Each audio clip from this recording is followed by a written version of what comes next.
ឆ្ងាយដូចមេឃភ្នែកមើលមិនដល់ជីវិតលំបាករស់ក្នុងកង្វល់ត្រូវខំធ្វើការទោះមេឃប្រែយ៉ាងណាកុំទុកចិត្តប្រេងកុំរងចាំវាសនាមិត្តភក្តិអើយត្រូវស្ដាប់វាចាអតីតជាមេរៀនត្រូវតស៊ូពុះពីស្ដាប់រឿងចាស់កាលជំនាន់ប៉ុលពតគេជំលះក្មេងឲ្យទៅលើកទំនប់បាយហូបមិនឆ្អែតយប់សម្រាកមិនស្កប់ទឹកភ្នែកហូរស្រក់ចិត្តស្ទើរតែសន្លប់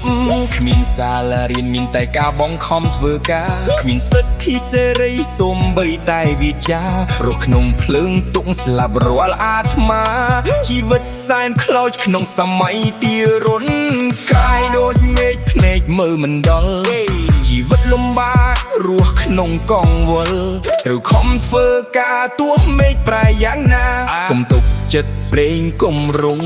ចាំមើលក្រឡេកមើលឥឡូវផ្លូវយើងត្រូវជ្រើសកុំដើរផ្លូវខុសកុំចេះតែរើសគ្រឿងញៀនគ្រឿងស្រវឹងកុំចង់ទៅក្បែរត្រូវខំប្រឹងរៀនដើម្បីស្រុកខ្មែរតែពាក្យម៉ែឪកុំធ្វើខ្លួនអន្ទាលកុំដើរបងឲ្យគេមានការរអៀ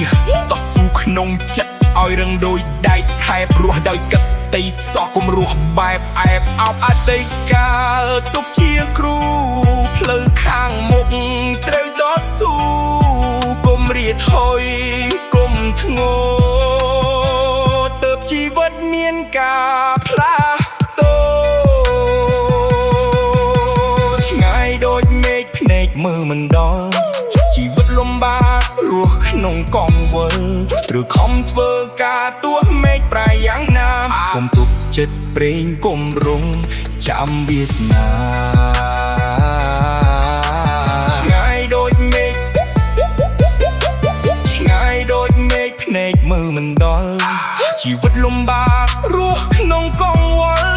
ឬខំធ្វើការទោះមេឃប្រែយ៉ាងណាកុំទុកចិត្តប្រេងកុំរងចាំវាសនានឹងហើយស្ដាប់ឲ្យច្បាស់ជីវិតមិនមែនល្បែងតែជាការប្រកួតស៊ូឡា